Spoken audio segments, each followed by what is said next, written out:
Bien, on a vu ce qui se passait quand on avait un sous-espace vectoriel. Maintenant, qu'est-ce qui se passe quand on en a deux? Eh bien, on peut les associer et créer ce qu'on appelle des opérations sur les sous-espaces vectoriels. Par opération, je veux parler d'opération interne. À deux sous-espaces vectoriels, on associe un troisième sous-espace vectoriel. Eh bien, on a exactement deux opérations. L'intersection, voilà, bon, qui n'est plus à présenter, c'est l'ensemble des éléments U de E tel que U est à la fois dans F et dans G, mais il y a aussi quelque chose de nouveau qui n'était pas dans la théorie des ensembles, évidemment, c'est F plus G. C'est l'ensemble des U qui se décompose en V plus W avec V dans F et W dans G. Bon, alors, pourquoi ces opérations vont-elles par deux, comme dit Françoise Hardy, dans la rue, deux par deux?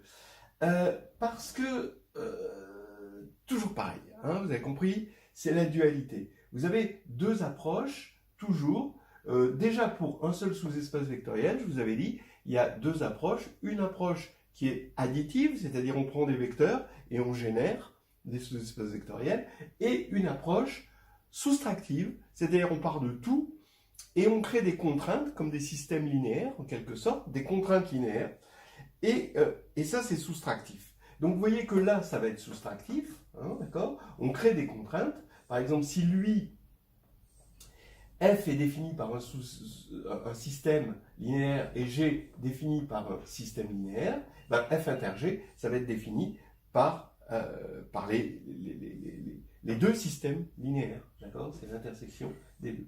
Et puis, vous avez la partie positive, la partie additive, c'est F plus G, c'est-à-dire que si F est engendré par un système de générateurs et G engendré par un système de générateurs, alors F plus G est engendré par réunion des deux systèmes de générateurs. Voilà, et ça, c'est cette dualité qui est omniprésente dans les sous-espaces, dans les espaces vectoriels en général. Alors, attention aux opérations qui n'existent pas, de la même manière que le vide n'est pas un espace vectoriel, et bien la réunion n'est pas un sous-espace vectoriel. En fait, on a un résultat plus précis qu'on peut faire en exercice. F union G est un sous-espace vectoriel si et seulement si F est inclus dans G ou G est inclus dans F. C'est-à-dire, dans ce cas-là, F union G, eh ben, c'est G dans le premier cas ou F dans l'autre. D'accord? En gros, il faut l'imaginer, vous avez la réunion de deux droites, voilà, ce sera jamais, il y aura toujours un point là, qui sera somme, en quelque sorte, ici, et qui ne sera pas, donc qui sera une combinaison linéaire d'éléments de F union G, et qui ne sera pas dans F union G, d'accord? Voilà comment je le vois. Alors, maintenant, pourquoi F inter G est un sous-espace vectoriel? C'est presque évident. On a donné des critères pour les sous-espaces vectoriels. Il faut que ce soit non vide. Bon, ça c'est évident, il y a le vecteur nul en commun. Bon, c'est évident, mais il fallait y penser, bien évidemment. Et pourquoi c'est... Parce que par exemple, pour les sous-espaces affines, ça ne va pas être le cas, l'intersection, parce qu'il n'y a pas de vecteur nul dans le monde de l'affine, d'accord? Et F plus G, et puis que c'est stable par combinaison linéaire. Ça c'est évident aussi, puisque chacun des sous-espaces est stable par combinaison linéaire. F plus G, pareil, c'est non vide, parce que ça contient 0 plus 0, ça c'est un peu plus facile, et ça contient F déjà, et G, qui sont eux-mêmes non vides, mais c'est stable par combinaison linéaire. Là, je préfère le décomposer en une somme et un produit extérieur. Donc la somme, vous voyez que c'est... quand on va l'écrire V plus W et V' plus W', alors c'est le fait que c'est associatif et commutatif ici qui va faire que ici on va avoir un F et G ici, d'accord? Là ce sera dans F, là ce sera dans G, donc on retrouve que c'est dans F plus G. Et là c'est évident, d'accord? Si on n'avait pas eu le côté abélien, là, ça aurait pas été stable. C'est ce qui se passe dans le monde des groupes non abéliens, où on est obligé de prendre une autre définition. Maintenant, ce qui est important dans ces deux opérations, c'est qu'on les a définies, mais on ne les a pas caractérisées. C'est peut-être un peu subtil de dire ça comme ça, et même ça a ses limites, mais regardez la caractérisation, c'est-à-dire en tant que sous-espace vectoriel, en oubliant ce qu'il y a dedans, en tant que sous-espace vectoriel, quelle est leur propriété à ces deux-là? Eh bien, regardez, si on prend un sous-espace vectoriel A de F et que A est aussi un sous-espace vectoriel de G, alors A est forcément un sous-espace vectoriel de F inter G. Et là, si F est un sous-espace vectoriel de B et G un sous-espace vectoriel de B, eh bien, F plus G est un sous-espace vectoriel de B plus B. Mais ça, c'est quelque chose d'amusant, c'est que quand vous prenez deux sous-espaces vectoriels, comme c'est stable par combinaison linéaire, eh ben, B plus B, c'est égal à B. Et ouais, il n'y a pas d'erreur, hein, d'accord? Donc, regardez, ça veut dire que AF inter G est le sous-espace vectoriel maximal, d'accord, contenu dans F et G. Et de façon duale, hein, F plus G est le sous-espace vectoriel minimal, d'accord, qui contient F et G. Alors ça peut vous faire penser, évidemment, en arithmétique, là à ce qu'on appelle le PGCD, d'accord, donc qui est l'élément le plus grand diviseur commun. Et ça fait penser au PPCM, c'est-à-dire que c'est le plus petit commun multiple. Hein, d'accord ? C'est toujours des questions de relations d'ordre. Voilà la présentation de ces deux opérations. Maintenant, tout de suite, on va voir on se dit, bon, on a un instrument de mesure, c'est la dimension. Eh bien, on va regarder tout de suite la mesure de ces deux espaces qu'on a créés, et il y a une très belle formule, très belle, très symétrique, qui s'appelle la formule de Grassmann, qu'on va voir tout de suite. Voilà, alors on a la formule de Grassmann. Regardez cette formule, c'est que la dimension de F plus G plus la dimension de F inter G, c'est la dimension de F plus la dimension de G. Ça va être utile, on verra ensuite pourquoi. Mais d'abord, on va regarder une petite preuve de ça. Et la première idée de la preuve, ce serait que ça fait tellement penser à la première formule de Kriebel, d'accord, que le cardinal, quand on a des ensembles, A et B, le cardinal de A union, des sous-ensembles, on va dire, d'un ensemble, que le cardinal de A union B, plus le cardinal de A inter B, c'est le cardinal de A, plus le cardinal de B. Hein, d'accord ? C'est-à-dire que quand on ajoute le cardinal de A et le cardinal de B, c'est le cardinal de A union B, sauf qu'on a ajouté deux fois le cardinal de A inter B, et donc il faut le rajouter une fois de plus, parce qu'il est déjà là-dedans, mais il faut le rajouter une fois de plus pour compenser. Donc cette formule qui est claire, hein, qui donne ensuite, qui se généralise dans ce qu'on appelle la formule du Kriebel,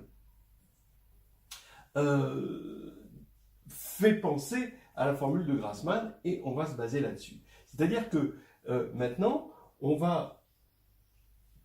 les ensembles vont être les bases des différents partenaires là, que l'on a ici. On va partir d'une base de F inter G. On part du plus petit.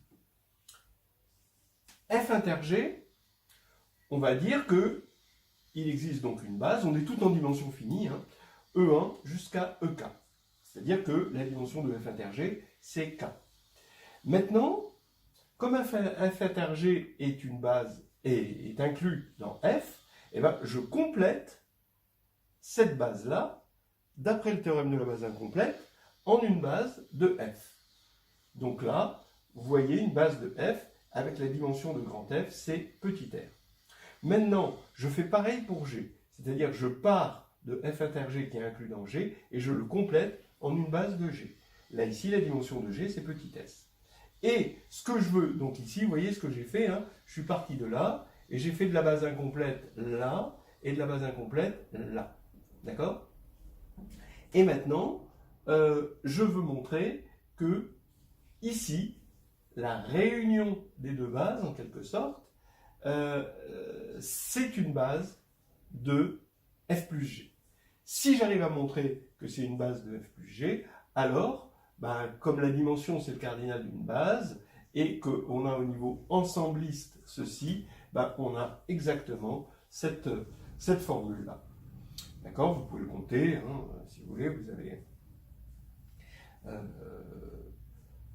ici, vous comptez combien il y en a, hein, il y en a R plus, et donc ici vous en avez R, ici vous en avez S-R, S-K, pardon, et donc vous en avez R plus S-K, donc la dimension ici, c'est bien R plus S et moins K, d'accord?